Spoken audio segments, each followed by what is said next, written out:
Assalamualaikum warahmatullahi wabarakatuh. Sebelumnya yang terhormat kepada Ibu Nisa Fitriyatus Salihat, Sarjana Sastra, Magister Pendidikan, selaku dosen pengampu mata kuliah Bahasa Indonesia Basika Reguler B angkatan 2024.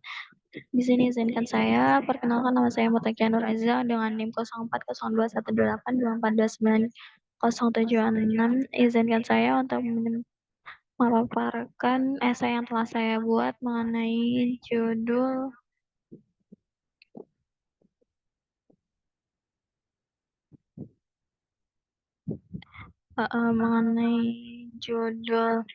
konsumsi beta karotin berlebih sehingga menjadi kuning. Di sini menunjukkan tanda bahaya atas kadar efek alami. Nah, mengapa saya mengambil judul ini? Dikarenakan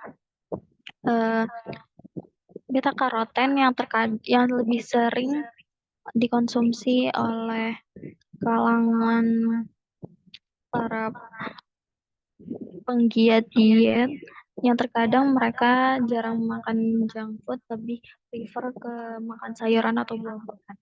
Nah, di sini alasan saya mengambil judul ini adalah karena banyak yang mengonsumsi berlebihan sayur dan buah yang terkadang yang banyak sekali mengandung beta karoten sehingga menimbulkan warna kuning pada kulit gitu.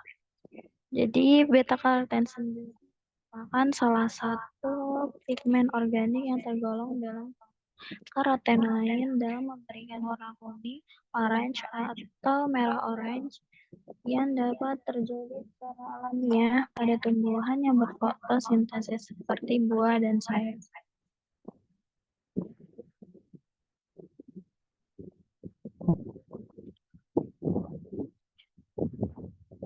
Nah, beta karoten sendiri adalah salah satu jenis karotenoid yang paling terkenal dan memiliki peran yang sangat banyak dalam tubuh. Salah satunya memiliki manfaat sebagai prekursor vitamin A, yang artinya tubuh sendiri dapat mengubah vitamin A sesuai kebutuhan.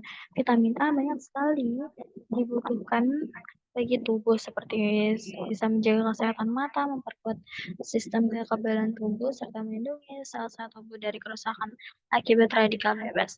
Nah, selain itu, manfaat karoten tidak hanya sebagai prekursor vitamin, tetapi juga dapat sebagai antioksidan yang efektif pada konsentrasi rendah oksigen.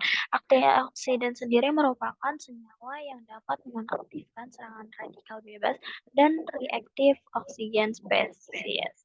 Nah, oksigen di sini berfungsi untuk melindungi sel-sel tubuh dari kerusakan akibat radikal bebas yang dapat memicu terjadinya penuaan dini dan penyakit degeneratif seperti penyakit kanker, jantung koroner, dan diabetes. Nah, para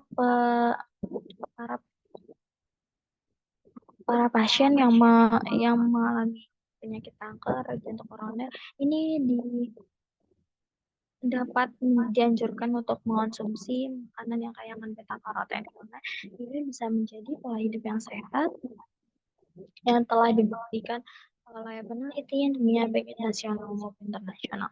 Nah, selain itu beta karoten juga memiliki banyak manfaat seperti dapat mengurangi tanda-tanda penuaan seperti keriput dan bintik-bintik penuaan. Nah, berdasarkan data yang terdapat di sini, sumber utama beta karoten itu dapat juga ditemukan pada sayuran yang berwarna cerah karena adanya pigmen yang berwarna merah atau orange atau pigmen yang berwarna cerah pada tumbuhan tersebut. Nah, contohnya di sini itu sumber beta karoten yang dapat kita konsumsi yaitu ada wortel mentah dan wortel rebus. Selain itu terdapat pada kacang hijau kering yang mengandung beta karoten sebesar 0,156 mg serta labu kuning yang mengandung beta karoten sebesar 1,59 mg. Nah, selain itu, pasti yang namanya kita mengonsumsi apapun yang berlebihan, bukan hanya sekedar makanan, tapi apapun yang berlebihan pasti akan ada efek negatifnya. Termasuk apabila kita mengonsumsi beta karoten sendiri ini, Bila kita mengonsumsi berlebihan akan menimbulkan kondisi yang negatif yang bisa disebut sebagai karotenemia atau kondisi di mana kulit mengalami perubahan warna menjadi kuning yang disebabkan karena adanya penumpukan beta karoten yang terjadi pada lapisan lemak di bawah kulit sehingga menimbulkan warna kuning yang tampak jelas. Nah, sedangkan apa sih bedanya karotenemia? Kan sama-sama menimbulkan penyakit warna yang berwarna kuning gitu. Nah, sedangkan orang-orang sering salah menyebutkan karotenemia dengan penyakit kuning. Sedangkan perbedaan di sini tuh, kalau penyakit kuning sendiri itu disebabkan karena zat bilirubin.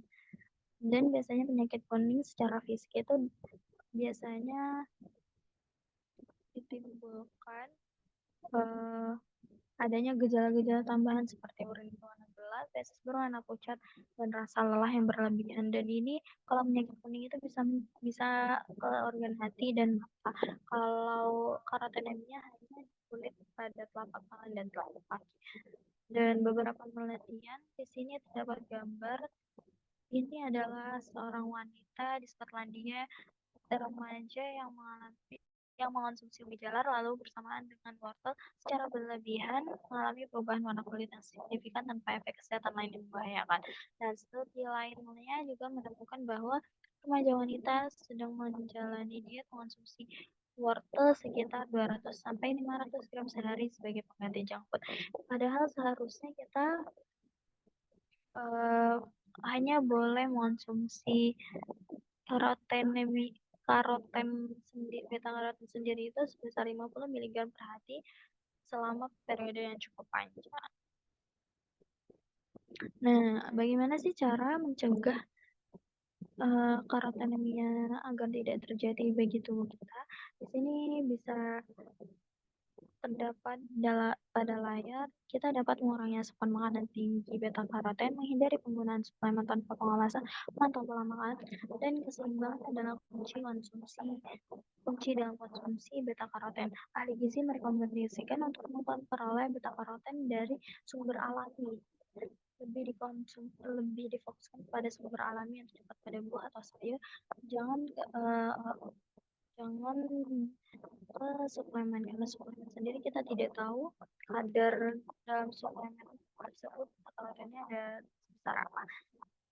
Oke, sekian pemaparan esai yang telah saya buat.